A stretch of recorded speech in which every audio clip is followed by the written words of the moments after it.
On today's episode of That Mental Ginger Show, we are talking to actor and comedian Sylas. Sylas does have a last name, but because he's Romanian, I don't want to, offend the entire Romanian community by completely butchering the pronunciation. But Sylas was an absolutely brilliant guest. I say that about all the guests. Well, they've been absolute fire lately. I've been loving it.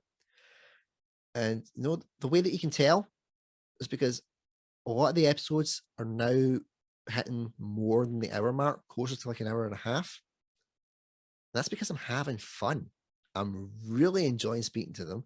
We're just getting a bit of banter going. I'm getting to find out about people. I'm getting to find out about other cultures and other ways of living. And we just have a laugh. And I genuinely hope that everybody else that's watching it is enjoying it as much as I'm doing it. Let's get to the intro, guys. All right, troops.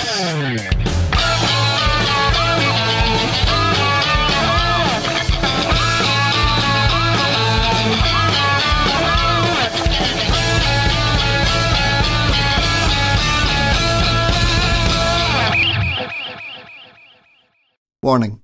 The following episode of That Mental Ginger Show contains strong language and adult themes. Sylas, my friend, how are you getting on today? I'm alright, dude. Thank you. I've literally just woke up half an hour ago as I needed a nap. So I was like, okay, I'm going to nap before this. I can't be too tired. I went to the dentist today. So I'm like, there was a risk that was going to turn up here, all face all one side. But luckily that sort of went away. So I'm looking good right now. Yeah, in fairness, naps are great. They're absolutely brilliant. My wife works a back shift, so I look after the kids. Right. And when I get back from my work, pick them up from nursery, I look after them, then go to sleep. So they were on their tablets, and I was like, right, I'm just gonna kind of lie in the couch, and I'll just chill. I'm just resting my eyes, yeah. Rest my eyes for an hour and a quarter. Woke up and I'm like, I better get myself around. And Kieran went, "Daddy, you were snoring." I was like, "Oh, I'm so sorry, little guys. Did I interrupt your tablet time?" Yeah. Listen, Daddy snores when he's awake. Don't ask questions. Yeah. I was just like, right, don't tell your mum. Yeah. It doesn't matter. That's childhood memories of like watching movies with my dad, and are we watching this? Yeah. Like half an hour in. Dad, you watching it? Okay, here we go. And the next day we're watching the same movie all over again because somebody doesn't remember anything about what happened. Whoa. Yeah. But kids like repetition. They like consistency. So that's what I go with. It's like there's only so many times I can watch like Muppet Babies before I'm like, I know this off by heart. I can literally recite this with my eyes closed. What? Did your dad ever do the thing as well? If you tried to get the remote, they'd be like, I'm watching that. No, so it was because we watched it. Most of the stuff we watched was on the PC. Like this is Eastern Europe, and my dad was with me, still is. So we're not allowed TV, but we snuck in movies through like computers.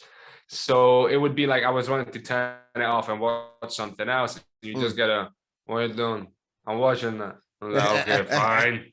Braveheart, take 3. Here we go. Oh, Braveheart! Of all the films, Mel Gibson, a perfect Scottish alcoholic racist. Oh, okay. Yeah. Everybody thought he couldn't play a Scotsman. I always say to people, I'm an accidental racist because I like to know about everybody's cultures and other people's countries if I've never met them. So I ask usually the inappropriate questions to educate myself. So most people are like, "Oh my God, Andrew, why are you asking that to that person?" Whereas I'm like, if I don't ask, how will I know? Dude, I'm from Romania. Okay, so we don't have a problem with racism. Our racism works very well for us. It's people that come here that seem to have a problem with it. But I mean, especially because that part of the world used to be very isolated. It's like people ask you some of the weirdest things where you kind of go, "Come on." Come on, let's not do that. So I can relate to the element of like just by not knowing you step on some toes sometimes. Hopefully, with experience that goes away. But well, it's also a bit of a warning because I'm gonna obviously we've started your origin story, so we're gonna keep going. So if I ask questions that you're like, dude, just know I'm not actually a racist. I need to know. I'm a nosy bastard. I'm fairly easygoing, so it's gonna take a lot of effort to sort of be like, hang on now, sir. That's my feelings now. That's all right. Gingers don't have souls. Apparently, that's why I do this. Yeah, I've heard about that. Yeah. Thank you, Eric Cartman. We do have souls. Otherwise, we wouldn't take half the shit so personally. Yeah. Well, so life growing up in Romania. Tell me about it. I mean, I guess it's not that fundamentally different from like growing up in Scotland or just growing up in the UK. There's certain things that are very different, I guess, because you're like growing up in Romania, you're very aware that the country doesn't work. Like I'm not making this up. I went back home to visit not too long ago, and it was on the radio, and they were calling it about the basically the radio dude was doing this thing of like, oh, Iceland is the land of the fjords, and then Japan is the land of the rising sun. What is Romania the land of? And every call was like, the land of the corruption, land of the thieves, land of this. Like everyone was just like, I'm not kidding. Wow. It was just like most of the calls were just like negative because people like live in a country that they know doesn't work for them. So everyone's a slightly sort of with that, and you become aware of it. And then growing up, there's a lot of, they don't do this in the West. They don't do this in Japan. You know, things work there. You know, if you went to Germany, the train would be on time and not 45 minutes late. You know, so it's just sounding more and more like Scotland, my friend. Well, I don't want to step on any toes, man, but like I was living in Scotland and I had this feeling of like, dude, Scotland does feel like the Romania of the UK, the way it's treated. Because it's like it's just seen as like it's there. And we don't like, some people talk about it, and it's a very interesting experience. But I was like, it can be very relatable. Like you go to Glasgow, one street is like high rises and whatnot, and you turn the corner in the city center, and you're like, whoa, what happened? Yeah, totally. Well, it's crazy what to look at it. Like you just go like, it's especially with the weather. You go from Glasgow to where I stay in Coatbridge, which is like a 20-minute drive. It could be like perfectly fine, like no clouds or whatever, and we could be like have 3 inches of snow over in Coatbridge. Yeah, then, I mean that was. Yeah, and then you cross to Airdrie, which is only 2 minutes away from Coatbridge. They're in 7 inches of snow. Right, so yeah, sorry, go ahead. No, it's fine. You're the guest, man. I want to know more about you. Keep talking. Yeah, you know, I always say, you know, you're the guest and stuff like that. But I'm also aware that I'm somebody else for sure. I don't want to be that guy that's like just yapping away and ask questions back. You know, I like to know about stuff. I know, but everybody like when they chat that podcast, especially the amount of ones I've done so far, they know that I'm a gab shite. They know that they know most about me by now. They know the gist. Married, 2 kids. Totally bonkers. They want to know about the guests I've got on. They want to know their stories. But me just being nosy, I'm like, all right, so that's this. All right, so all right, he does this. Like I have no like filter. Like I'm just so curious about everything. And the way that's how I get on with the kids. Here's the thing. I'm an actor and I also do stand-up, so I can go, okay? Like I've got an hour ready to go right now. Do you want to hear my French material? Do you know what I mean? Fire away, man. I've been trying to stand up with mixed results. I've been trying it. So I did a little bit of it back in 2014, and I was very mixed. I was very new at the acting game. I was very new at the stand-up game. I sort of focused on my acting for the past 7 years, and then this year I went back to it, and I'm getting a lot better reactions this time around, just because I'm more at ease with myself. I know how to communicate better, so I think a lot of that sort of helped, you know, without realizing it. But yeah, now I'm feeling a lot better about it. That's why I dare say budding stand-up. I don't want to say professional because I haven't been paid yet, and also I don't want to piss off everyone. But budding stand-up, up and coming. You know, one of those ones. Yeah. If you want to put the spin on it, one of the up-and-coming newcomers. Well, that's what they'll say. Yeah. But so, what made you take the plunge for it? Like for the arts side of it, and what's it the arts kind of like in Romania as well?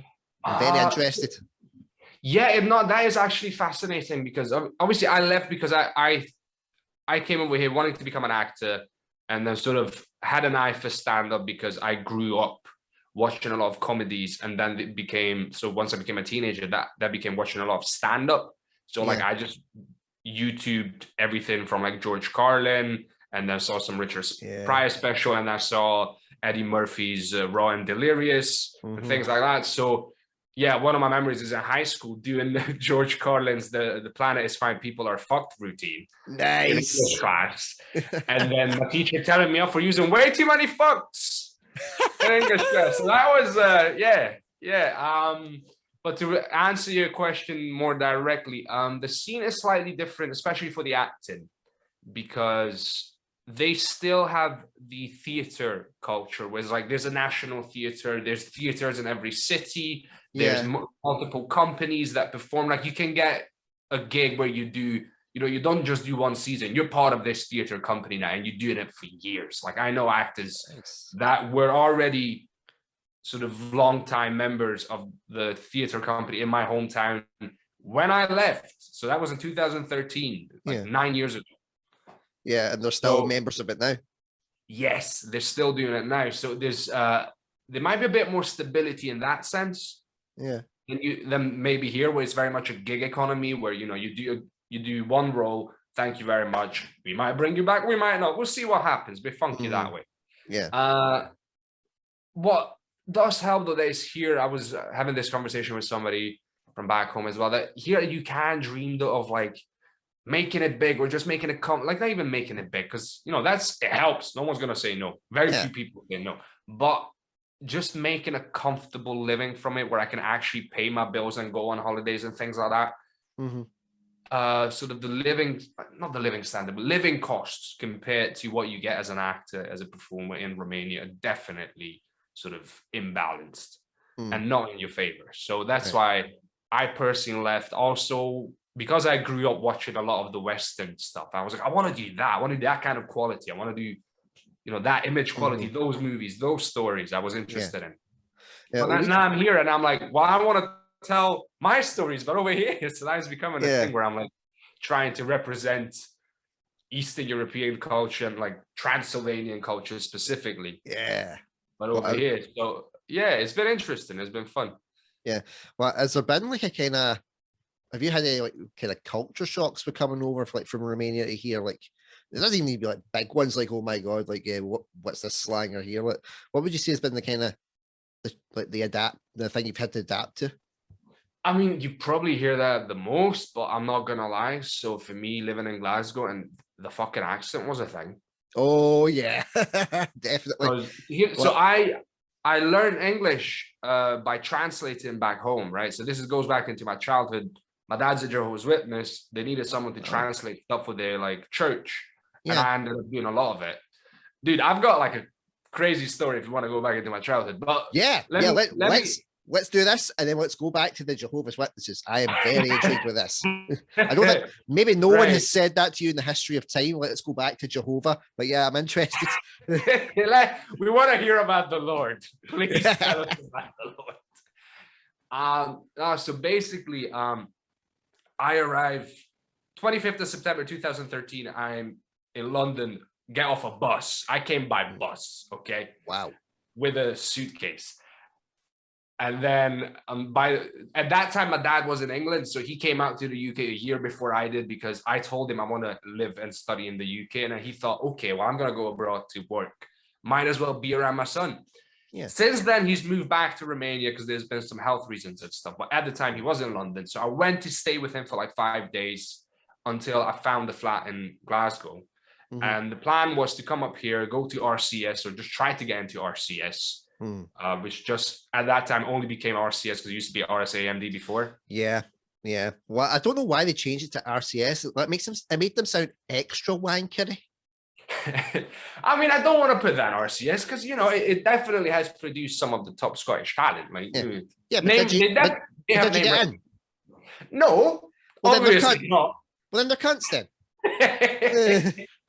I mean, yeah, I definitely had a moment of walking around in Glasgow, and whenever I remember that I didn't get in, but I have 2 BBC credits, I'm like, nah. Yeah. But, so what are the credits you've got? I'm curious now. I did Guilt. I did Guilt with Mark Bonner and Bill Patterson and Jamie. Nice. Yeah, that was fun. And then I did a Baptiste season 2, which was down in London. Wow. Well, and were they like credited like speaking roles? Yeah, like full on professional brilliant roles. Congrats. Like, speak to The royalties and the lot. So I was like, every time I walk by, I'm like, yeah. Let's speak to a celebrity here. The most I got was a background role in River City where it was a kid outside the hooker's house. I mean, it's listen, that role's coming to me as well because I'm Eastern European. There's gonna be some. There's got to be some hookers. Well, we'll get some there's hookers gonna be you. that accent coming out soon. How are you doing, Mr. Bond? All that. I can loan you a cat. I've need it. I mean, I need it for a soft tape, dude. It's not a white cat, but black with white paws, and she's pretty cute. So there we go. We could get this. We will get you going, my friend. Question, you've already that actually sounded really wrong, but you know what I mean.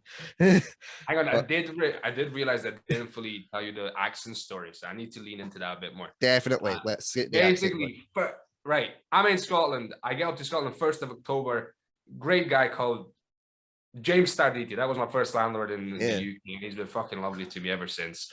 And he's like, okay, pal, well, welcome to Glasgow. Since it's your first night, why didn't you go to the chip shop? Or what is it? Yeah, it wasn't even a chip shop. Just get us some curry. Come back and we'll celebrate you arriving in the UK. Welcome. So I go to this. It wasn't a chippy. It was like a curry shop. I go in, and this guy starts talking to me, and I'm fluent in English. You know what I mean? Because I was translating. Yeah. But they taught us. Well, at school you learn like British English, so basically RP. Yeah. And then you learn American from the movies. Mm-hmm. And this guy goes, I to this day I don't know what he said because at the time I did not understand him. So I'm just standing there, and this guy goes off like, "How you doing?" And I'm just like, yeah, it's like lightning speed. The speed also, like I was literally like, I know, like I vaguely recognize some of the words, but those vowels are very different. I'm sorry. Yeah. No one teaches you Scottish. In particular. But it was great though. Like after about 6 months in, I dabbled, and I remember watching a clip on BBC Social or something like that that was about Scottish accents, and I did not read the subtitles, and I was like, there you go, my friend. Like, you're doing better than most Scottish people. Well, I don't know about that, but the accent you were putting on there, like the Scottish accent when you were doing it, it's pretty solid, I've got to say. I mean, I've been working on it because now, since I'm here, I want to be able to work not just as, Eastern European pimp number 2, but I also want to be able to do like local. You would not be pimp number 2. You'd be pimp number 1. You know what? I appreciate you believe in me, man. I appreciate it. I have every faith in you, my friend. I see you as pimp number 1. I can be pimp number 3. We'll find the 2. And you know what? If I get lucky at some point, pimp number 1 will get like a first name, and that's me set for life now. Yeah, but it has to be something like just call it Vlad. Well, I would say like more of a Raul. A Raul, okay. I see you dabble in some Romanian names, sir. I didn't even. That was a blind guess, my friend. Like, I just got lucky.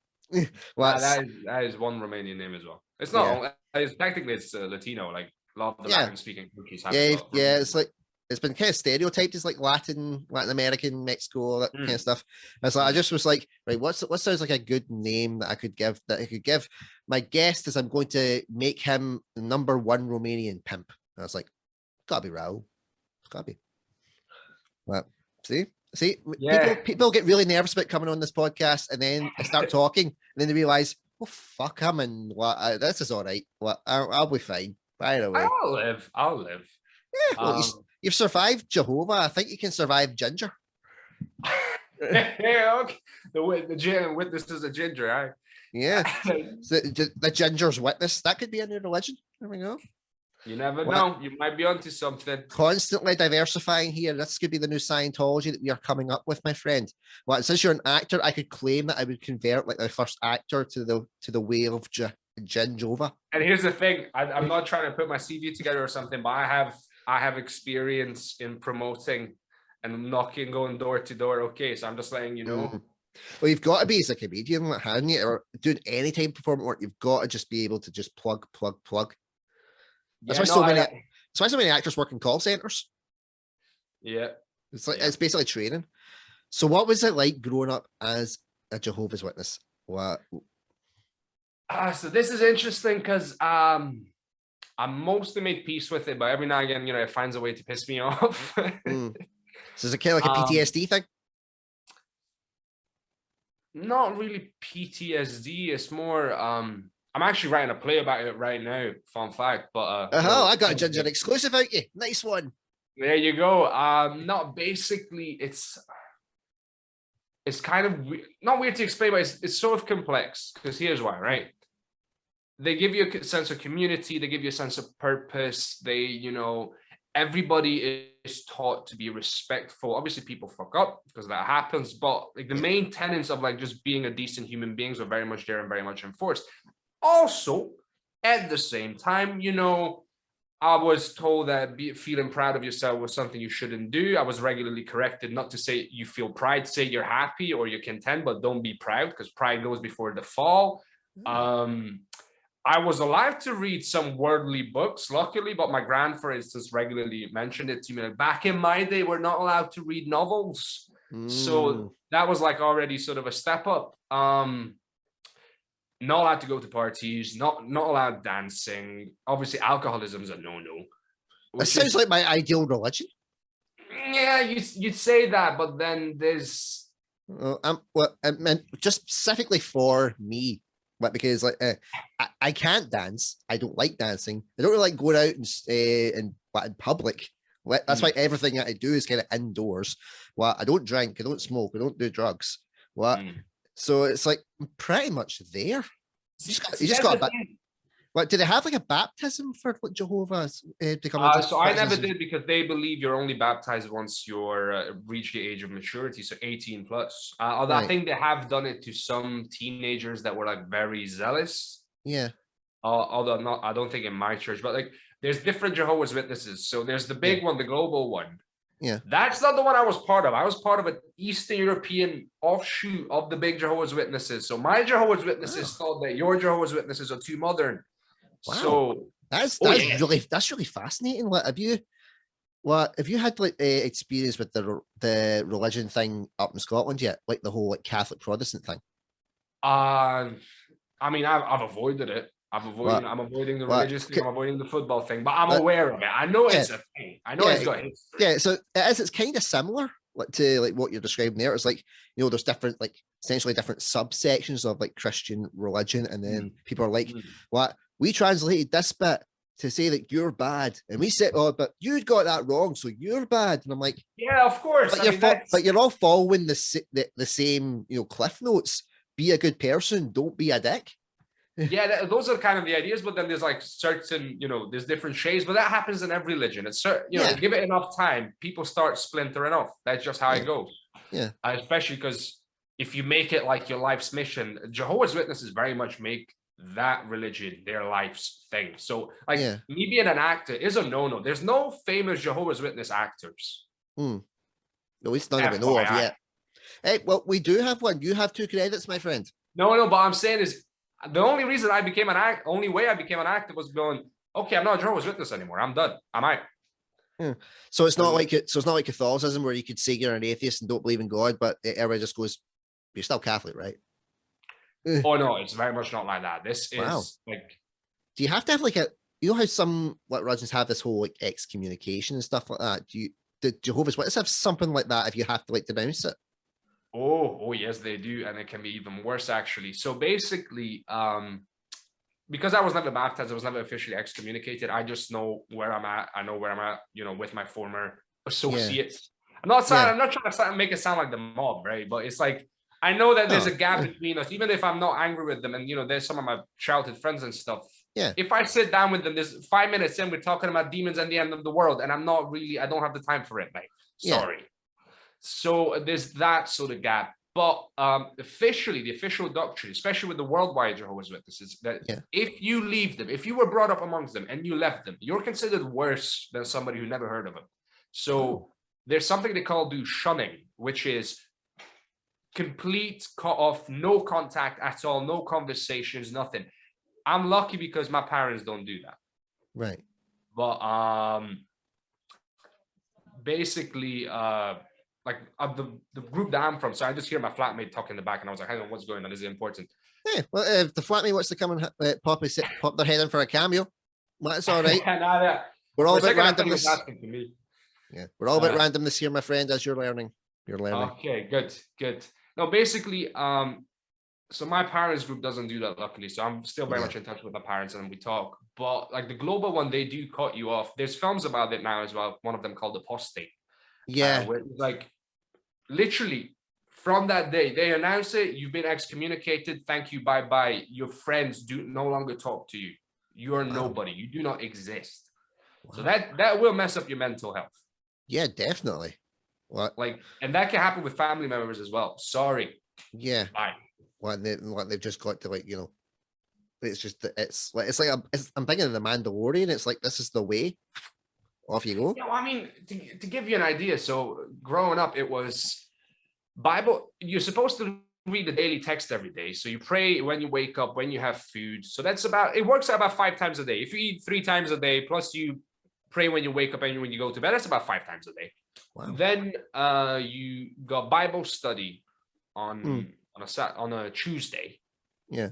Daily text every single day of the week. Bible study on a Tuesday. Bible study on a Friday. Going witnessing on a Saturday, which is knock knock, how you doing? Want to hear about Jesus? Yeah. That's us. Can we tell you about Jesus? That's us. That was me at 14. Wow. Wow. And then Sunday, you go to Kingdom Hall, which is another 3 hours of everybody, you know, just talking about. Well, it's like basically like church. There's singing and there's some like speeches about different topics, and then you know, they might get a kid on to say a couple of poems or verses again about God, and then that's your week. It's very much a lifestyle. It's an ongoing mission. Yeah. Wow, that's really fascinating. Like, I hope you didn't mind me, like, you know, asking, but I did give you the gist. It's like, I'm nosy. I genuinely want to know about all this stuff. Like, it's stuff like, you know, being like the hermit shut in that I am. Well, this is my way of actually getting to know people. Well, the thing is, no, I do not mind it because I've mostly made peace of it. Like, at some points, you know, it does hit you. Damn, I really had a different childhood to everybody else, you know? It does hit you. But at the same time, it could have been a lot worse. You know what I mean? Like, by no stretch of the imagination did I have the worst childhood ever. No. Yeah. And I also kind of understand my dad doing it, because so my dad sort of practically became a single dad from when I was 8 years old. Wow. So what you know, you need some sort of support to keep your kid going through school and not end up on the street doing drugs or whatever. Yeah. So he found, you know, he just was like, here's the faith. Mm-hmm. And that was sort of support, because obviously there were other people in the faith that would help. I got a bunch of clothes from different people, all that stuff. So they really sort of rallied around our family a bit and just gave us whatever they could, you know. If you don't mind me asking, what happened with your mom? So she's still alive, and I don't like to sort of discuss her business because she's more of a private person, right? No, but if you think it would be appropriate, you don't want to discuss your mom. I was just making sure she wasn't, like, you know, dead or walked out on you. Or no. So I don't want to go into too much into details because of her. I'm completely comfortable discussing it, but I know she likes to keep her stuff more private. Nope, that's perfectly fine. You don't need to say anymore. I completely respect that. But so don't worry about it. It's okay. I'm just gonna give you like a little example. Basically, she had a mental health thing, and when I was 8 years old, she did something that it became obvious. Like at 8 years old, I became aware that my mom has serious mental health issues, and then she ended up. Since then, she's been living in an asylum. Right. Now, that's fair enough, man. Especially with this being a mental health show, totally understand that some things you just want to, you wouldn't be comfortable saying, like, for your mum's sake. I just hope that she's getting the help and support that she needs. And if she ever does want to reach out, I am the poster child of being totally screwed up in the head.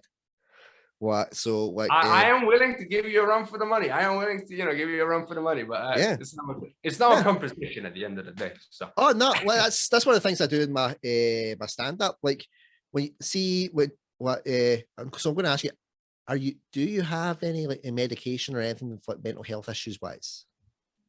No, I've had a serious episode in 2016 onwards. So basically, hang on. Let me get this right for a second. Sorry, take your time. Well, 2015. So my grand passed away in 2015, and that fucked me up. Yeah. And it wasn't even. Thanks, man. It wasn't even really the fact that she passed away. That was obviously a big part of it. But I've had a lot of, considering the background I gave with Jehovah's Witnesses and the environment I grew up in, I had very strict rules about what it means to be a good person, what it means to be a good grandson, what I owe to my loved ones and the people important to me in my life. Mm-hmm. And because she passed away while I was here, and I didn't even actually get to say goodbye to her in person, I just went on this, like my brain just like that. And it was just, it's hard to explain it, but it was just guilt and shame and everything all together. Just basically, I was carrying all this up until that point, and that was like the thing that broke the camel's back. Basically, I could not handle it. I could not deal with it because I had no equipment for it. I know exactly where you're coming from, my friend. Like when I took my mental health breakdown, what the straw that broke the camel's back was that I lost my great aunt. She took a stroke and caught COVID in the hospital when she was recovering, and she never came out. And sorry to hear that. No, thanks, man. I appreciate it. And it was the same deal. We never got to say goodbye or anything. Never got a chance to be around her. And that was the straw that broke my mental health camel's back. Because I was struggling with the boys were 2 at the time, and I was really struggling with feeling like I wasn't a good enough dad and all that kind of thing. And that completely broke me, to the point where I had to be removed from them for 6 weeks by social work, which was which was horrible. But from that, I've been able to recover, and then doing this as well, to help me revamp this and revitalize it, and potentially do something in my Auntie Gina's honor, so to speak. I mean, I respect that, man. Anybody that goes through that and sort of crawls out the other way, I respect it. Do you know what I mean? Yeah, no, definitely, man. So that's what you were saying. Like, it's kind of hard to explain. I'm like, no one would ever need to explain themselves to me. But I totally get. I knew exactly what you were going to say about how you felt. Knew it. I was just like, I went through it, and I'm glad to see that you've kind of got through it as well. I know there's always going to be scars that'll never heal.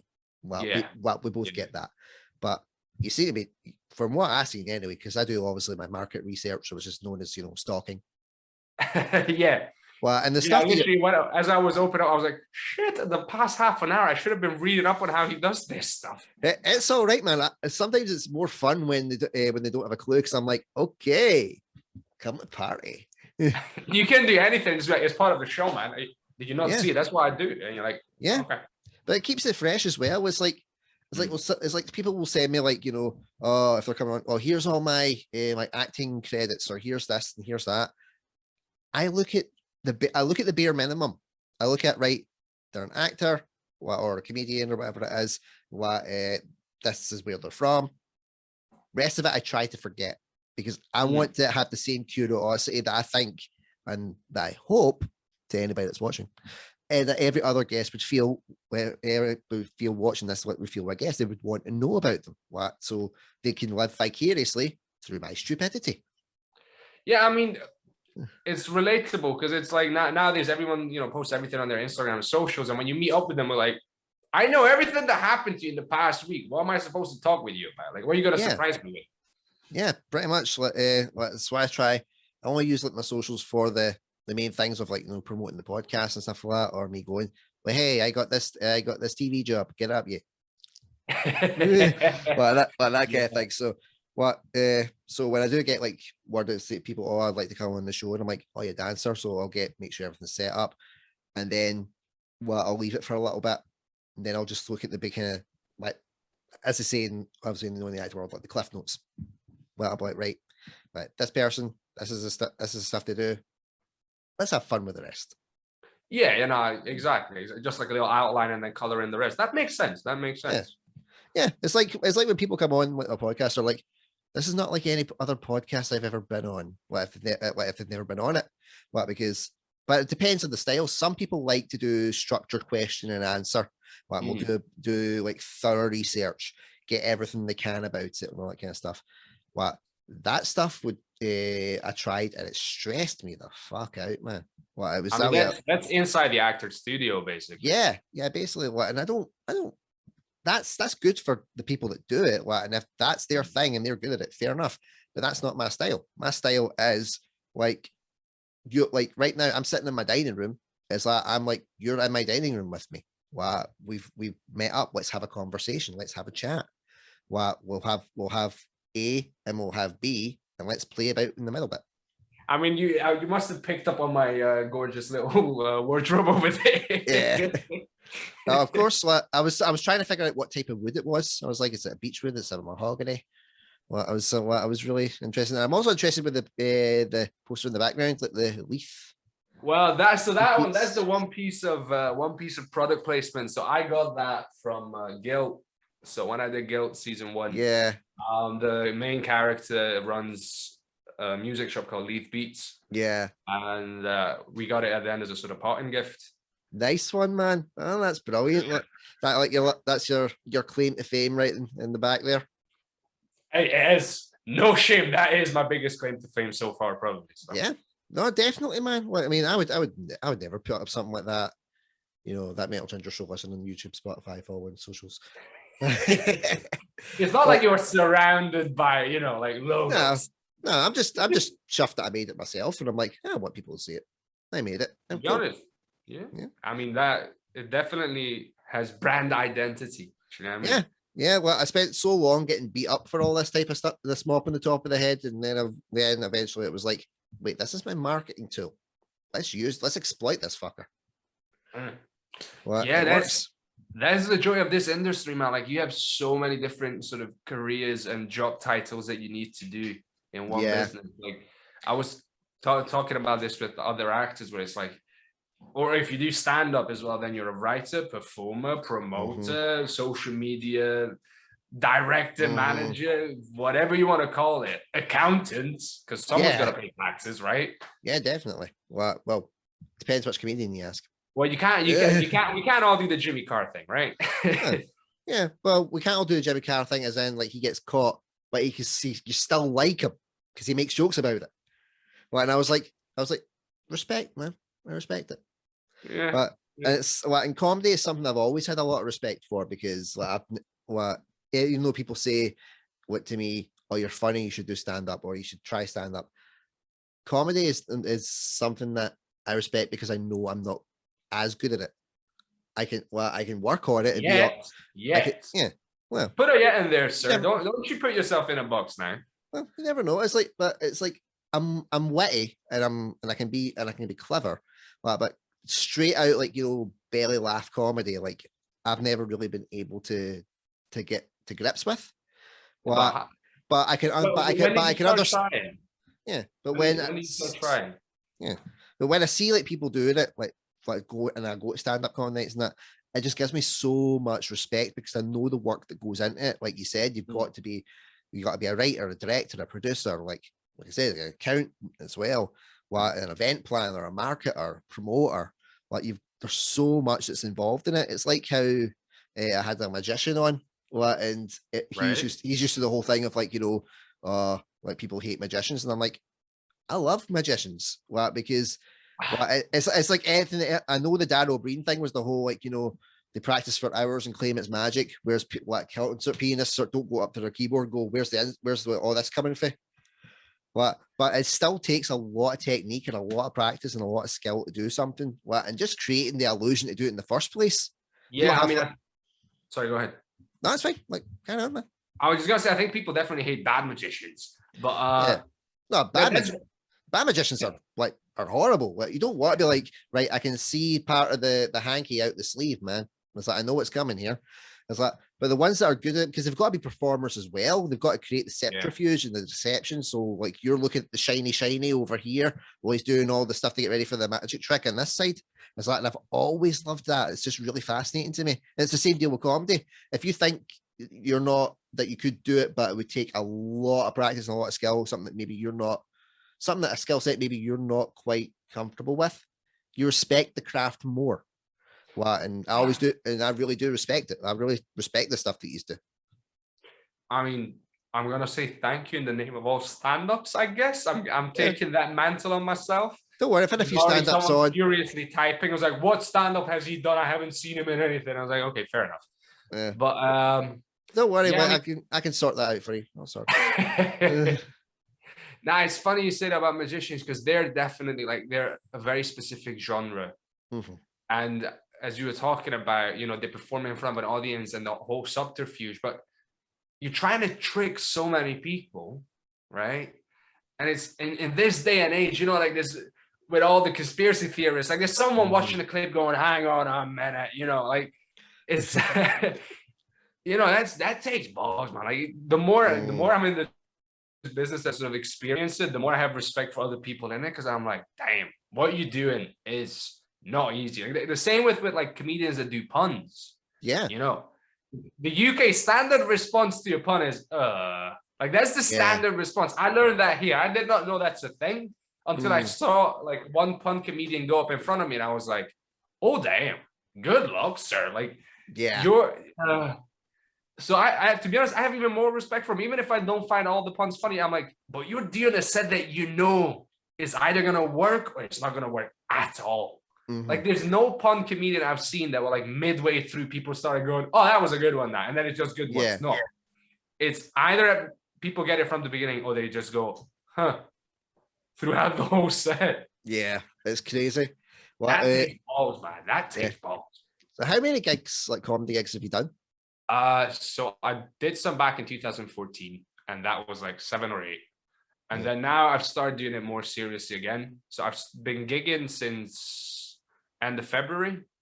I've the most of them, I did 3 gigs this past week. So that was like the most in a row, where I was like, okay, this is getting a little bit of energy behind it, but not traction, just more like, you know, I'm doing it more consistently and I'm having fun with it. Yeah, you're finding your flow. Yeah. I'm learning about it as well, because it's a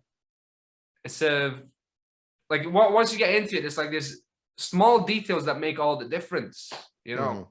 Are you performing in front of an audience, or are you performing to an audience? Like that, you know, where are you, who are you talking to? Like that already makes a massive shift, and it's you know, you feel it. Yeah. You were talking about that you're going to the Edinburgh Fringe. So what's the where are you performing? What's the dates? Sell it, my friend. Sell it. I was just joking. I'm actually not going to the Fringe this year. I was just taking the piss of like, if you want, you know, I've got 50 minutes ready to go about like Romania right now. But no. I mean, you should definitely try and like, even I think there's a couple of ones that they can do, like, you know, bits where you can just go like to an event and turn up and they give you a slot to perform. I'll probably do that. Yeah, get yourself around there. Get yourself around there. Like, you're on like the stand-up like forums and that as well, aren't you? Like the Facebook. I've been watching the I mean, I've been on the forum since 2014, but I'm active on the forums. As of this year. Well, the one thing I'm doing stand-up wise is basically right now I'm trying to set up this group, 2 other comedians, one of them from Poland, the other one's half Ukrainian, half English, I think. He's definitely half Ukrainian. I'm not sure about the half English bit. So basically we're trying to do like an Eastern European special comedy operation thing. Nice. Well, I'm quite intrigued by this. So is it going to be like, will it be like sketch comedy? Will it be like a set routine? No, trying to do a stand-up, just because, you know, we're all sort of newbies at this. I feel like it's less pressure. There's strength in numbers. If we all do 15 to 20 minutes, that's an hour show. That's, you know, that's a respectable amount of time that you can spend some money on and watch some comedians and be like, okay, it wasn't a complete waste of time. I saw something different. Yeah, no, definitely, man. Well, it makes a lot of sense. Because have you seen that kind of thing as well? It's something that I've noticed that like comedians all seem to kind of tour. That once they find a wee group, they do kind of tend to tour and do things with the same people. Well, yeah, because I think that happens partially because, you know, you vibe, you find a sort of similar energy, but more likely it's just because there's people that you can rely on, that you trust, that you know if they're gonna be good or bad.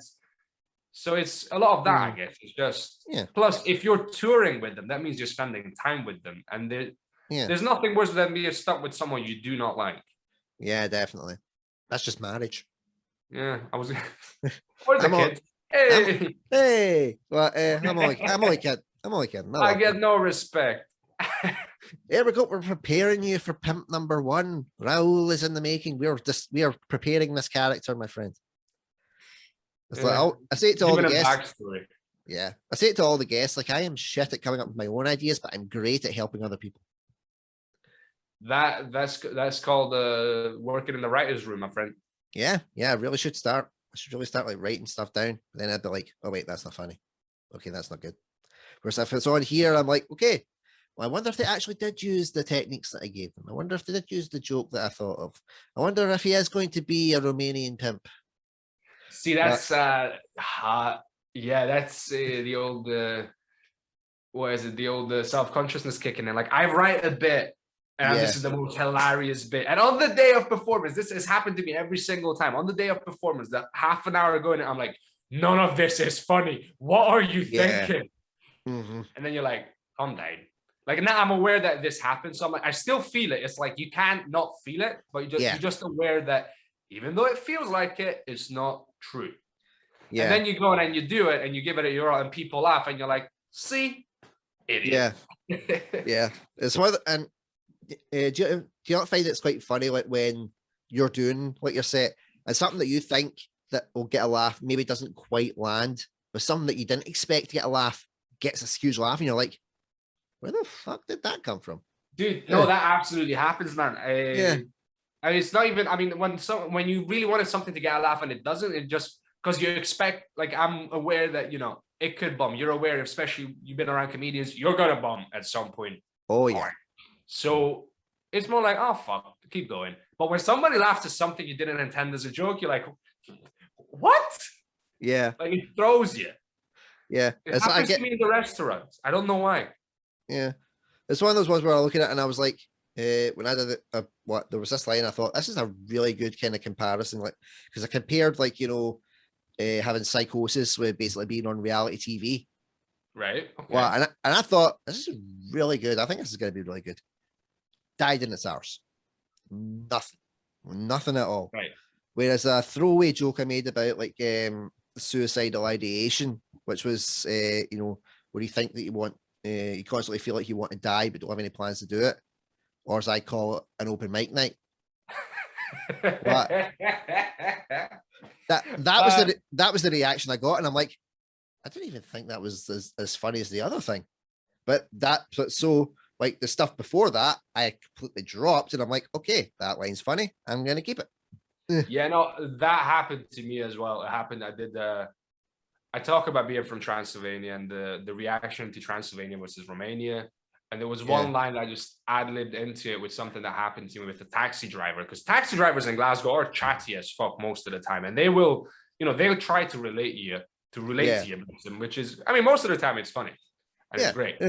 But yeah, that happened. I did one line. I was just like, let me just try it, just throw it in there. And then I was like, well, actually, that got better laughs than the stuff I thought would get a laugh. So I'm just going to work it in now, work it around. Yeah, definitely, man. Well, I think that, like, taxi drivers could be like the next type of comedy. You know how they've got, like, the whole, like, you know, they've had carpool karaoke. Why not do taxi? Yeah, why not do taxi stand-up? Yeah. I see. I like how that's what you're thinking. If you're thinking carpool karaoke, I immediately went fake taxi. Okay, I'm glad that we're coming at this different angle. Yeah, but it's that type of thing, like, you know, you're in a taxi or whatever, like, so what you pick up, like, a comedian, you've got to get, like, from point A to point B, to do your set, and if you make the taxi driver laugh, then you get, like, a pass to, like, say, like, another round. And if you don't, then it's just like they're not even gonna let you out. Just stop. You've got to walk the rest of the way there. Because I think it's the other way around. I think taxi drivers in Glasgow think they're on an open mic night and they're doing their 5 minutes and they're driving you home, you know.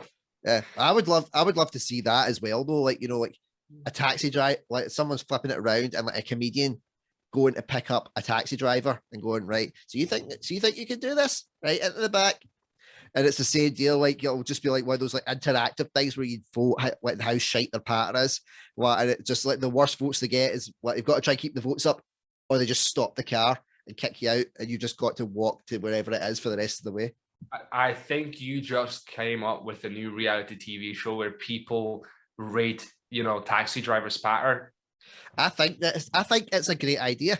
So you better write that down. So Frank, if you're watching this now that I'm going to be on Broad TV, we've got a pitch. Let's do this. Yeah, I vaguely know Frank because we've interacted on Facebook.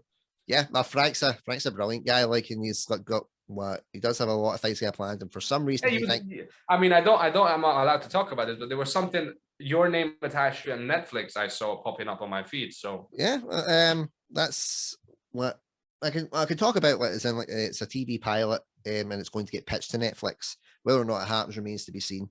The thing I wasn't allowed to talk about, like as I mentioned in the previous episode, but it's now came out, is that I'm going to be the lead presenter for Broad TV, which was like, whoa, what the fuck? Someone actually thinks I can do something. I mean, that's pretty cool. Yeah, pretty cool. Yeah. So I was like pure like stunned silence of what? I tell you, the best feeling in the world is going to be when I put my notice in, like my day job. It's going to be great. Oh god. See, I mean, I'm not gonna name drop my day job because I don't want to get sued. But I'm a waiter and I love it because I treat every table as performance basically. Hang on, you're back. You disappeared there for a second because my screen wanted to let me know that my Adobe Flash player needs updates. Nice one. Yes. That's brilliant. Now, once I started doing like more, like I'm part-time and I'm focusing more on the acting and the stand-up, but now it's become a bit harder because my brain's already like thinking about bits and thinking about my acting and thinking about my writing. So now it's become a bit more difficult than before. Yeah. Well, it works though, like being because being aware, because like the magicians will always like to go around restaurants and do their acts around like the booths and stuff like that. It's essentially going to be the same deal. Like you're the stand-up waiter. Well, it's not like I can start talking about it's not like I can do my material to him because that would be very weird if your waiter came up and was like, all right, before I take your order, let me do a quick 5-minute set. Let me know what you think. Like, you'd be getting fired on table number 2. You'd be out. You just drop more. It's like drop a couple of lines here and there. Let's see if they react, and you're like, okay, I'll keep a note of that. It's just more like crowd work, I guess. It's just you get used to like talking to complete strangers, interacting, asking them a couple of questions. If you feel like you got, if you think of something funny, you'll crack a joke if you think you can get away with it. Because obviously in restaurants, it's a very different, environment. I can't talk about a lot of things in a restaurant because nobody wants to hear it, and also I don't want to get fired. I know the feeling, man. It's like no one wants to hear about like my day job. Well, it doesn't mean I don't tell them. But it's what I genuinely like. What my day job, I like people I work with, but I'm not good at it. Well, I think that's the same with every kind of like performer. Like the day jobs are like the round hole and you're the square peg. What trying to fit that mold. Well, it doesn't. What I've got so far with it, and I'm like, right, it doesn't work for me, so I need to double down with the stuff I'm doing. And so far, the hard work is paying off. Long may it continue, and I hope it does for you as well, my friend. Yeah, fingers crossed, man. I mean, that's they always say it's a marathon, not a sprint, but you only realize it when you've been doing it for like 7 years and you've got basically nothing, and you go, I mean, how long is this marathon gonna go, pal? Because I'm getting a bit. Yeah, totally. Like, because with me, it was like I did acting for like 20 odd years. And it just and I was getting nowhere. It was like I was slamming.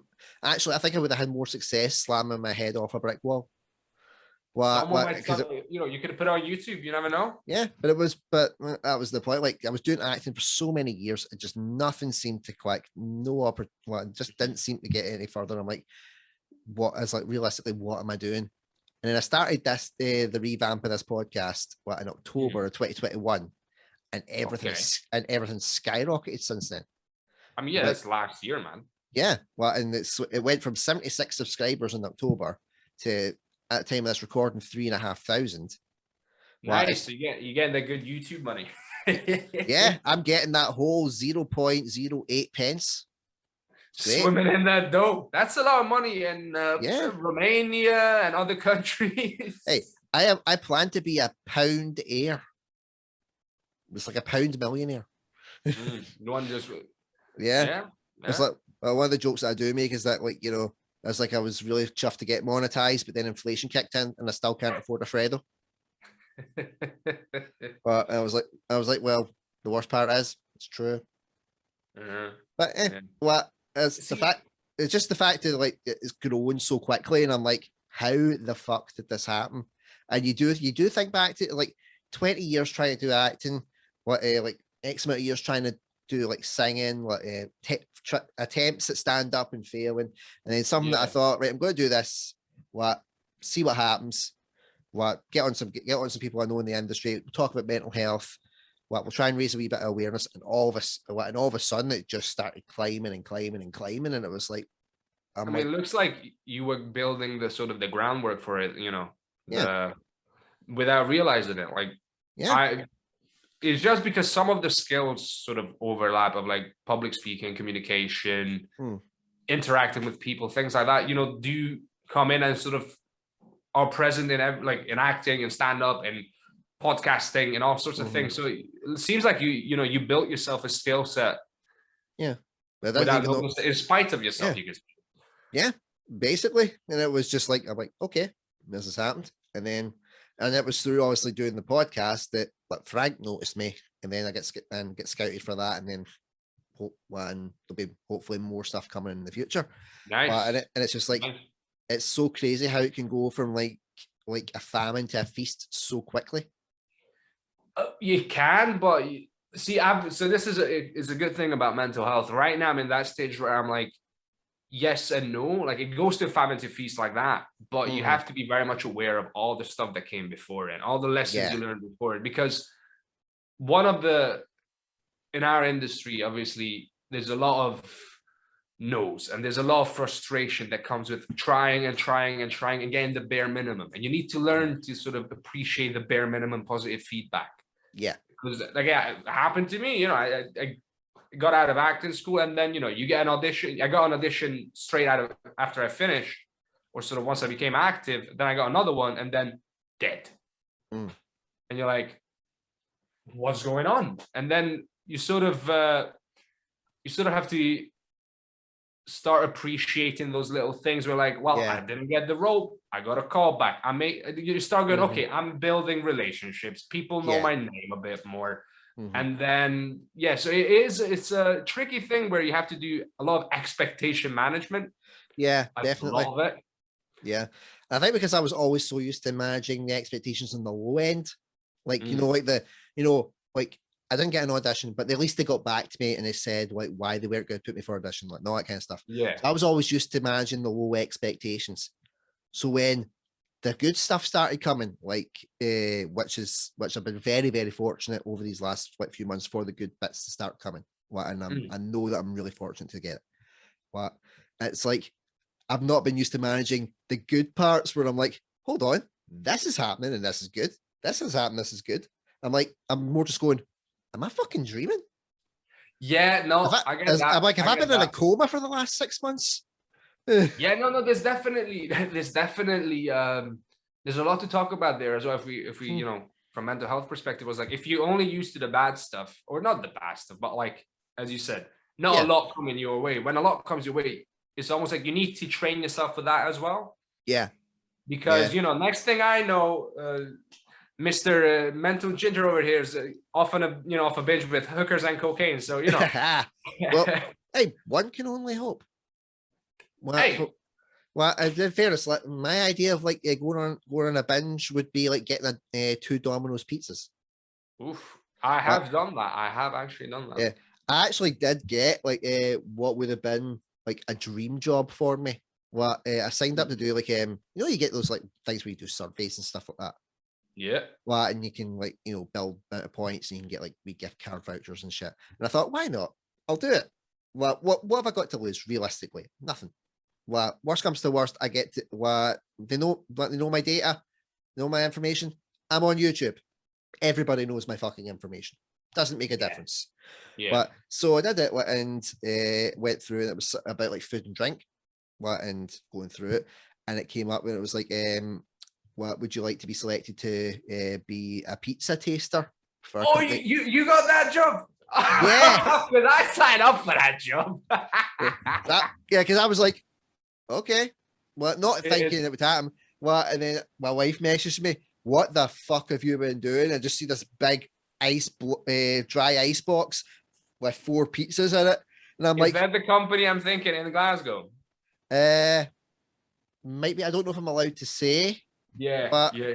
What? Because there was recently one that came out that I applied for as well. Yeah. I was like, oh, don't tell me he got the pizza again. God damn. Yeah, what 4 pizzas? Like, I was like a pig in shit. It was brilliant. Oh, man. See, this is my gracious Oscar didn't win, but happy to be nominated moment. Yeah, Like, right. Oh, like, here's the practice which we're just like. Yep. So sorry, man. What? What realistically are the chances of that? I know. I mean, that's crazy. What? Enjoy it, man. Enjoy it. Oh, I did. What? They were both down into what? I had 10 days. Okay. We don't need the details. It's a fresh wound. Okay. It's all right. No, because when you get the pizzas, you get like an email about it as well. Right. And they said you've got like as long as you eat the pizzas within 10 days, to give us the feedback. I ate them within 2. I was like lunch, dinner, feedback. What, just constantly. What? And I just thought, well, cost of living crisis. Don't need to buy a couple of meals for a couple of days. That's my only qualification to be a Ninja Turtle. I had to do it. But don't worry, my friend. I've had my shot, but your time will come. Listen. I hope you enjoy the shit out of this pizza taste. You owe it to yourself and the rest of us that tried to get that gig. You enjoy it, sir. Enjoy it. Yes, for humanity, I took on the challenge, Listen. and I conquered it. Man beat food. Listen.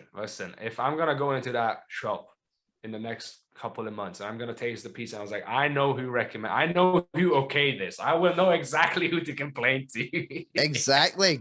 My YouTube comments will be filmed with, that's the fucking pizza guy from all these like different accounts.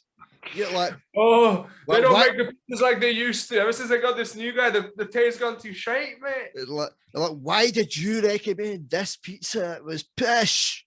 And you need so many chilies. Oh man. That's absolutely that's amazing, man. It's absolutely amazing. What?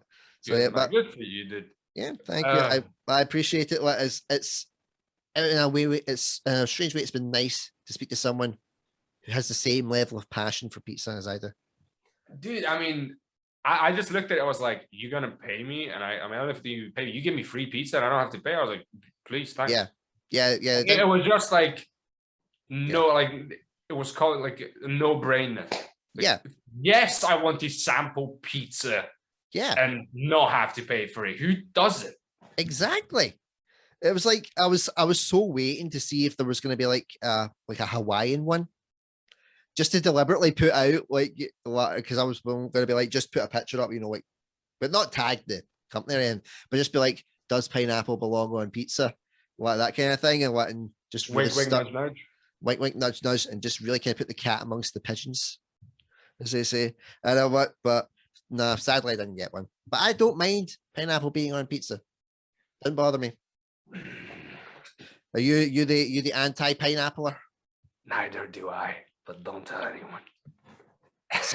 Aside from roughly the 3,000 people that will watch this. But most of them live in Vietnam. You're okay. I'm sorry to every single Italian person that's right now going, hey, but I do I don't mind it. Yeah, depends on what you combine it with, because it doesn't work with fish, for instance, not for my taste. Nope. But it depends on what you combine it with. You can get away with it, in my book. The ham is the main one for me. The ham and pineapple is the main one for me.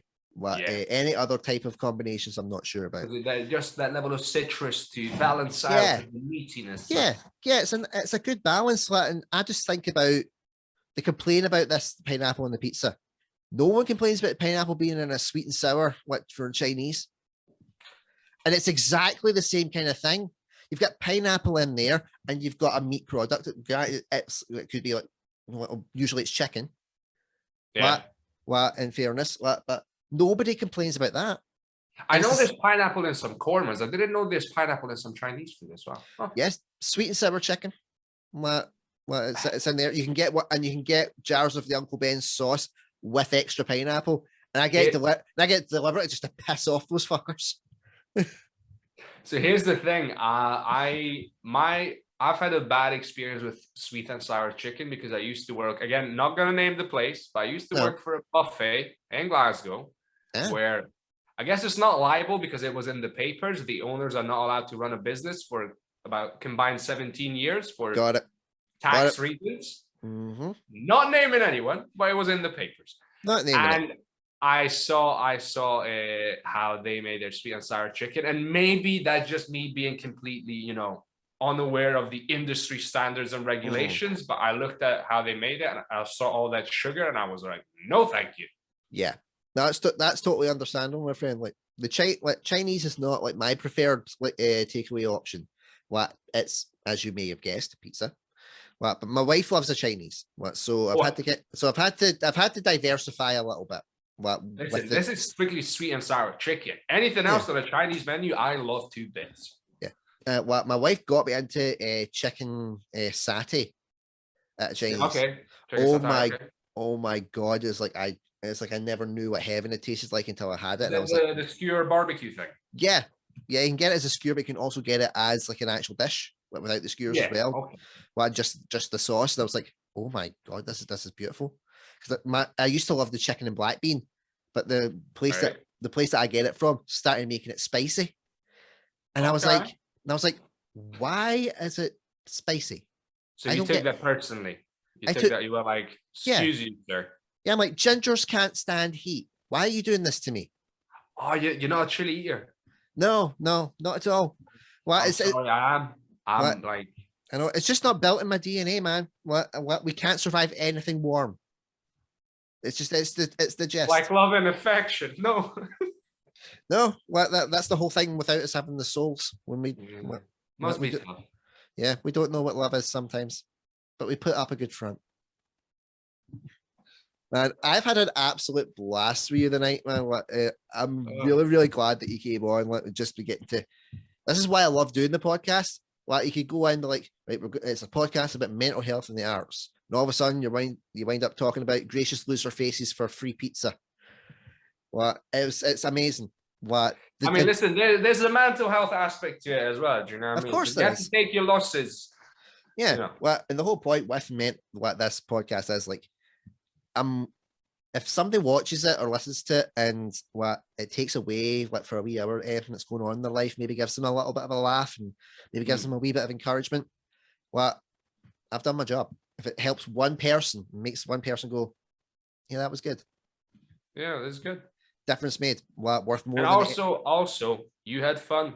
It's like this is my new thing now because I grew up, again, Jehovah's Witness background. A lot of the serve others, which it's a nice thing. There's nothing wrong with doing things for other people, but you also have to do things for yourself, and you have to respect yourself enough to do it. Yeah, so allow yourself that. So if you had fun, you could have been out there selling crack cocaine. You're not doing that. Do you know what I mean? Like you could have selling. I mean, I'm not against cocaine. You could have been selling heroin. I'm more against heroin. Could have been selling any illegal substance, like whatever illegal substance you sell that makes you happy. Right.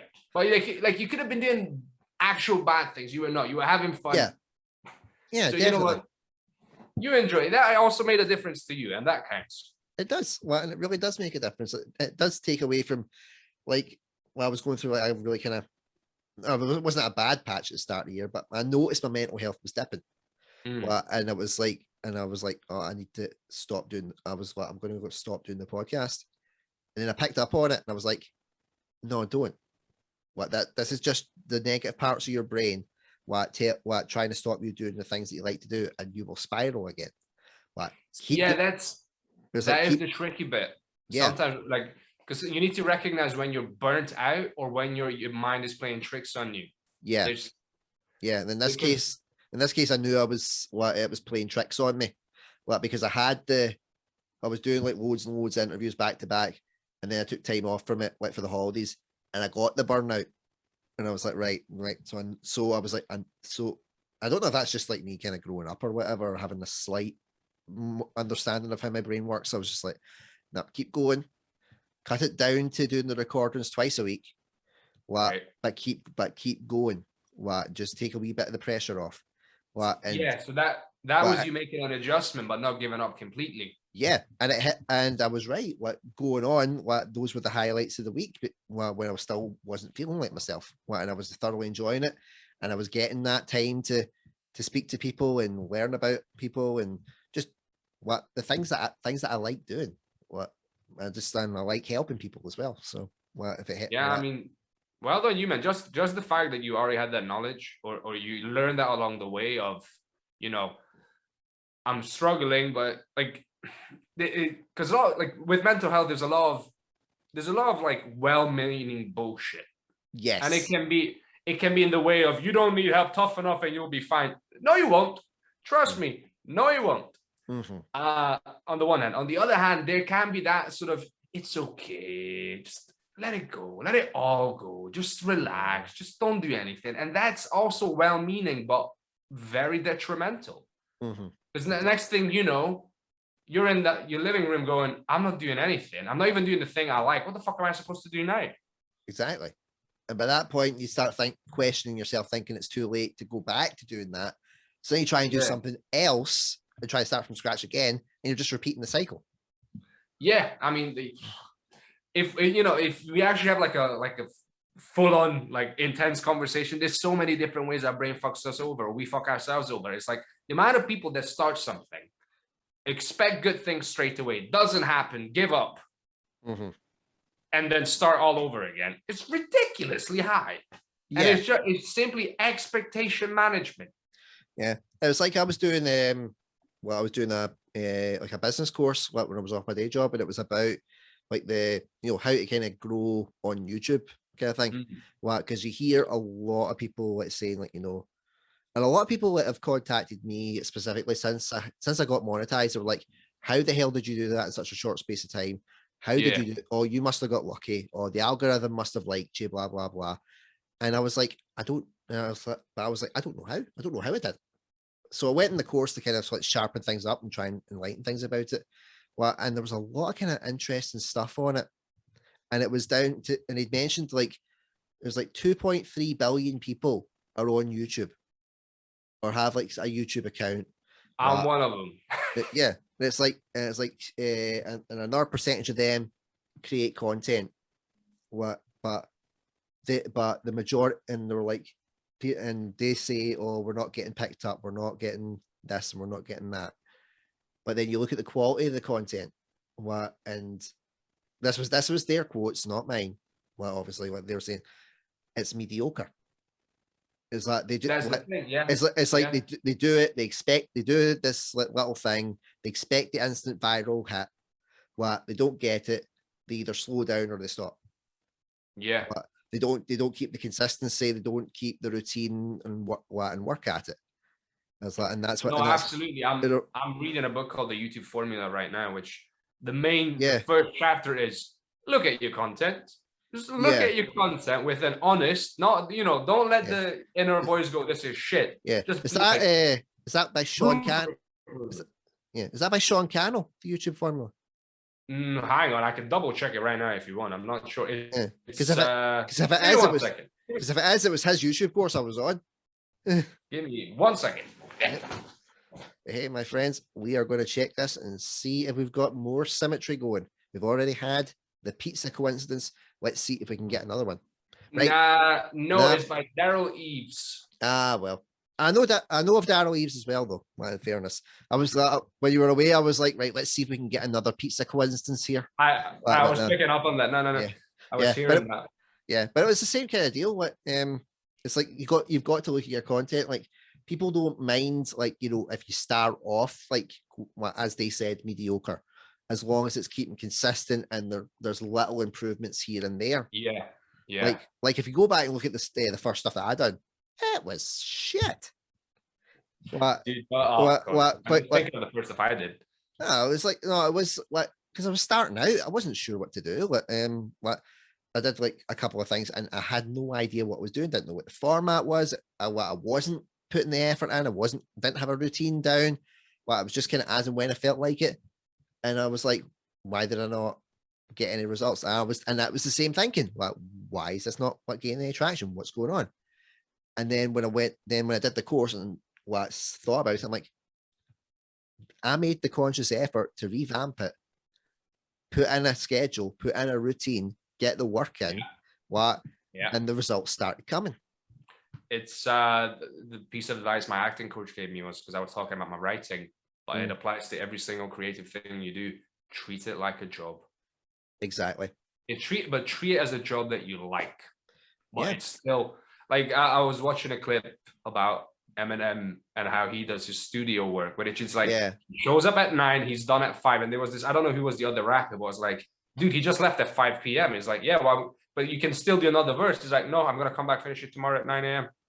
Yeah, definitely. But he was there at 9 a.m. He wasn't like showing up at 12 noon going, all right, let's see what we're gonna do today. He was there at 9, out at 5, but he did it. Yeah, definitely. Well, and that's the mentality that you do need to have with any type of work that you're doing. It's like you go in, you start, you end. What? Don't do any more than that. Like I record on the Tuesdays and the Thursdays. 8:30? And 8:30 my time. And people were like, "Oh, can you not do this? Can you not do that time? Can you not do this date instead?" I'm like, "No." What? Yeah, no, that's no. What I need to. I still have a wife that I want to spend time with. I still have kids that I want to be active in their lives while I can, because that time is fucking fleeting. And then I need time to recharge my own batteries, and I've got to do editing, and I've got to think about like other ideas for things and sort other do titles, do thumbnails, do more research, try and build. It's like this. So this time has to be blocked out because there are other things that are going on around it. I mean, that's just the beauty of setting boundaries, that they can feel, now it feels like a job. Yeah, I guess. But then once you sort of look past that, then it gives you structure. Then now you've got something to rely on. Yeah, definitely. And it's a job that you want to do as well. It's like I see it, like I'm getting like 8 pence off of YouTube ads in the video. I'm like, that's 8 more pence than I made before I got monetized. See, again, appreciate those little things. There's a lot of tricks I've learned over the past couple of years, and you're talking about them as well, which is just, if you're gonna do this in the long run, you can't punish yourself for not being already there. Because if that's what you do the whole way, or if you're not number one, that you're the first loser, then good luck. I'm gonna watch you crumble. Like what's the poor woman's name? Ronda Rousey, after her first loss. That's what's gonna happen. I'm sorry. Like that's what's gonna happen. That was peak. Like that was the example of mental health. I wasn't going A as in a disagree. I was going A as in you were right.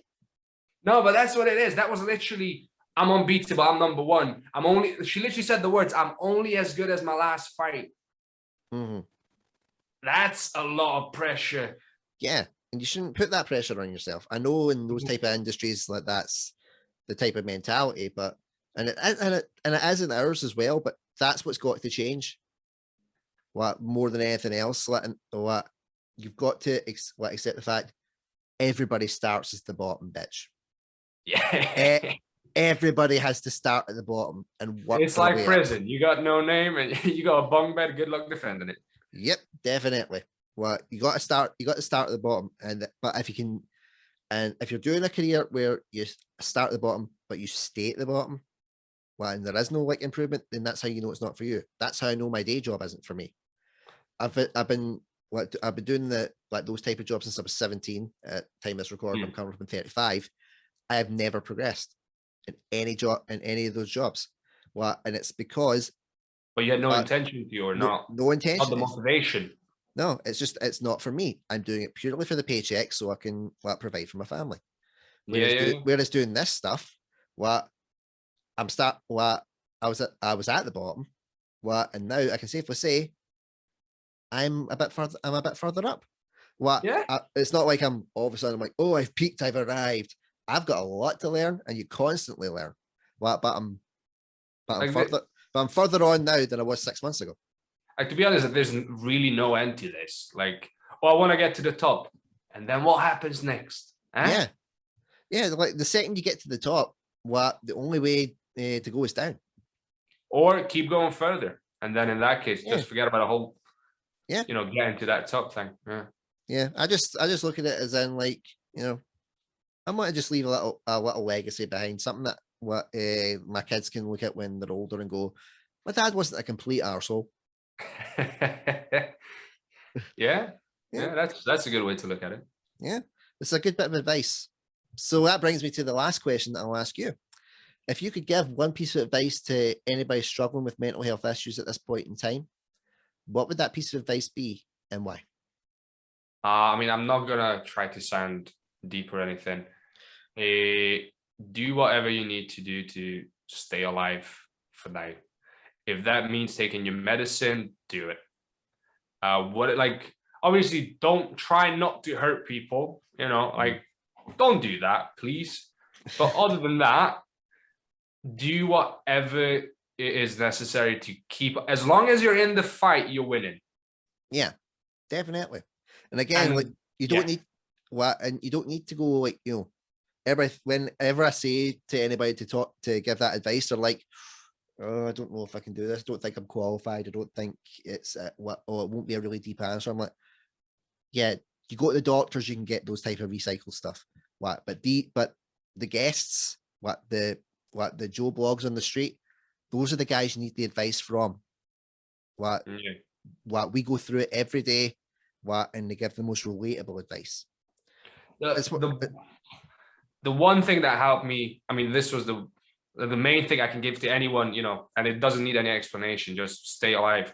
The other thing, I guess, that deeper would be, there is value in you, whether you see it or not. You just have to become aware of it. There's value in every single person, because human beings have value by definition.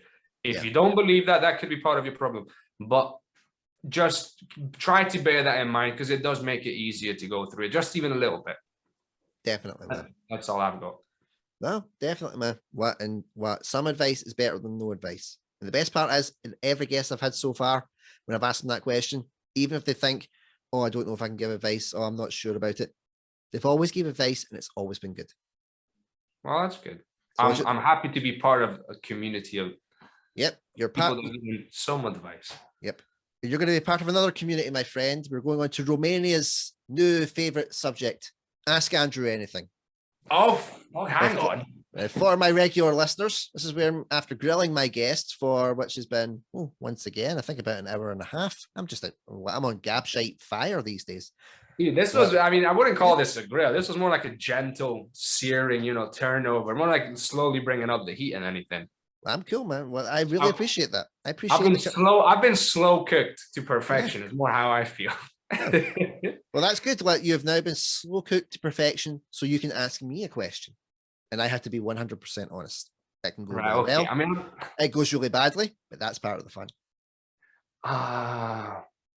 So, do you have a question for this mental ginger?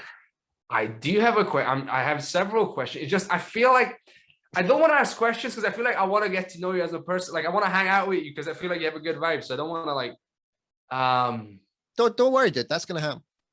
Fingers crossed. That will happen, my friend. We will keep the positive vibes going. And if you do want to come back on the podcast at some point, give me a shout. Yeah, anytime. Yeah. Hang on, let me think. Do I go for the funny, or do I just go for an old honest question? Well, why don't you go for one of each? If you've got so the funny would be the classic James Lipton. If you go to the pearly gates, what would you say? How the fuck did I get here?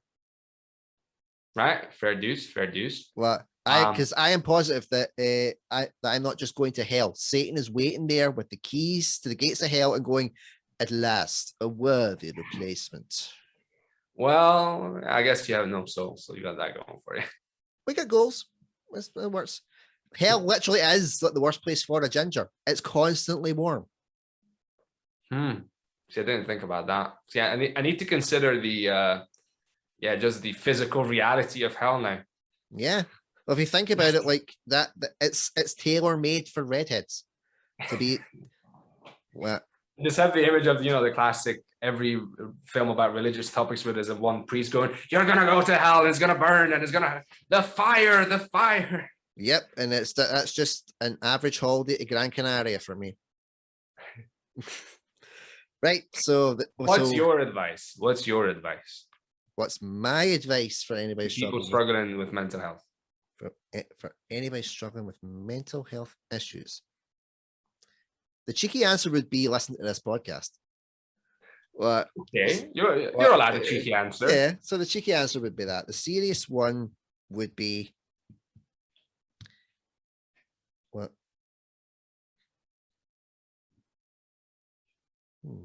As a very interesting one, because you have so many different ideas, and it is like, you get all the generic ones of it's okay to not be okay, it's okay to talk, it's okay to what go to your GP, seek professional help, what find the thing that keeps you going, and hold on to that for dear life. Yeah. Like in my case, when I took not well, and I was just sitting in the room, and I genuinely thought, like, this is it, like, I'm over, it's done. I can't see my kids. I can't be in my own house next to my wife. I'm just stuck in this solitary room. There is no point. And I saw two roads in front of me. And I know that sounds really daft, but I was on antipsychotics, so yeah. There was a lot of kind of that stuff going on. Okay. There was two roads in front of me, and one was a short road, and it was basically, that was just ending it, done. And then there was a longer road, and Alison and my kids were at the very, very end of it. Now, I'm not gonna lie, I really, really considered taking that short road. And that's something that everybody kind of needs to be aware of. Like, you can consider that short road. You can consider it. Most likely you will consider it. It's what happens when you're in that state. When you're in that state of feeling like you want to commit suicide, you're not being selfish. It feels like a good idea. Yeah, you think it's the most selfless thing that you could do. So because you're relieving them of the burden that is you. Brain fuck. They just feel like your brain will literally tell you because it's your brain attacking you, sort of. Yeah, it will tell you exactly what you need to hear. Yeah, and it was just it was just that way. I just kept looking at it like, that would be the right road. But then I just looked back. I just looked at Alison and I looked at the boys, and particularly at the boys. I was like, I have to get back to them. I have to get back to them and try and be the dad that I want to be to them. And I would rather be a dad that was struggling, than them not having a dad at all. Yeah. So I had to think. So I had to think about what I was going to do.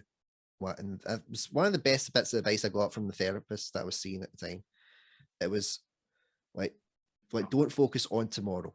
It was like, focus on getting through the next minute. And if you do that, focus on getting through 2 minutes, and then build it up to 5, then build up to 10, and keep going like that, and keep going like that. Don't be like, and don't think about too far down the way. Just get through it a stage at a time and do the work. Yeah. That's really the kind of main advice. There is some depth to you, Mr. Ginger. Yeah, who knew? I don't show that side. You know what? I'm gonna declare it now. Gingers do have soul. Thanks, man. I appreciate that. If you ever heard me singing, then you would definitely know that I've got a bit of soul in there. All right, okay. Well, I'm gonna have to make that happen. It's kind of like, it's kind of like Iago. It's a teeny, but it's there. Are we doing Shakespeare reference? Is that Shakespeare or Lion King? Which Iago are you going for? It was definitely Lion King in tribute to Gilbert Gottfried. It was definitely Lion King. In particular, the Return of Jafar sequel. Because he says, like, Iago says something like, the genie goes, "Aha, you do have a heart." Shows up this X-ray. He's like, "No, it's a tiny little bitty one, but it is there." God, he's not the Lion King. I'm thinking of the Lion King. He was in Aladdin, wasn't he? Aladdin, sorry. Aladdin, yeah. Sorry. I kept thinking he was in the Lion King. In fairness, I do apologize as well, because I did say Lion King. So you played along. That's kind of you, but I made a mistake. We did indeed, but that's my tribute to Gilbert Gottfried right there. Another great comedian gone too soon, and someone that was just, he had no filter, and that's what I loved. There's something about honesty on stage. Yeah, yeah, he didn't deny who he was. What, and fair play to him, man. I've never laughed so hard as when he did his roast of Roseanne Barr. It was fantastic. I don't think I've actually seen the roast. I need to check it. Yeah, I advise you check it out. You will be in stitches of laughter because it says I just probably brilliant. will. Yeah. So, but is there any socials that my faithful followers can find you on? Yeah, I mean, you can find me on Instagram at sylas.szabolcs. So that's my name with a dot in between it. I'm on Twitter with actor Sylas SZ. And I'm on YouTube under my own name again, just reviewing the worst films ever made, just having fun, things like that. That sounds like a good plan. You need to get me on that. I will. I mean, yeah, I'm in this YouTube journey at the moment as well, just trying to find my own little niche. Yeah, well, so, yeah. I'm down to clown. I can join in with that one. Cool. Cool, man. So, like I say, and for anybody that is listening, all the links will be in the description below. Please give him a follow, give him a like, give him some support. Anybody that's going to be like at any of the upcoming stand-up gigs that you see his name on, go see him. He's a funny guy. Yeah, I mean, listen, what's the worst that can happen? I'm only doing 5 to 10 minutes. You'll survive. He's the best Romanian that I have met in the whole of today. You know, I'll take that. Sounds like yeah.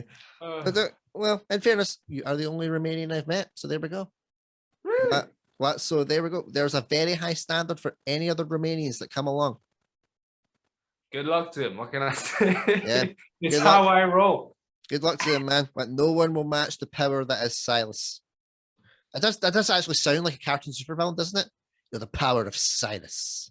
Yeah, I mean, you did start with my origin story. I was like, well, this can go only one way. Either become a superhero or live long enough to see yourself become the villain. So there we go.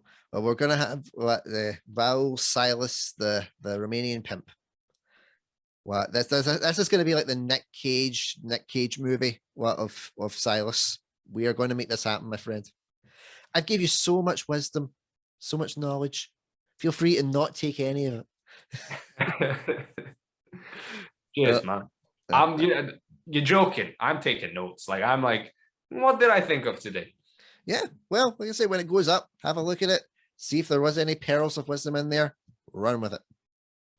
Cheers, my dude. Thanks a lot for having me, man. I appreciate it. I really appreciate your time, man. It's been great to get to know you. I wish you nothing but success, and I will do my best to promote the shit out of you. Is what I do. Yeah, same to you, man. Hope to see you around on the circuit. See you, bump into you, all that. Yeah. Good luck with the pilot. Well, thank you very much, man. I really appreciate it. So until next time, my faithful followers, I've been Andrew Durning. This has been the Romanian Pimp Sylas. Copyright pending. And until next time, take care. Stay safe. Have a good one. Bye-bye.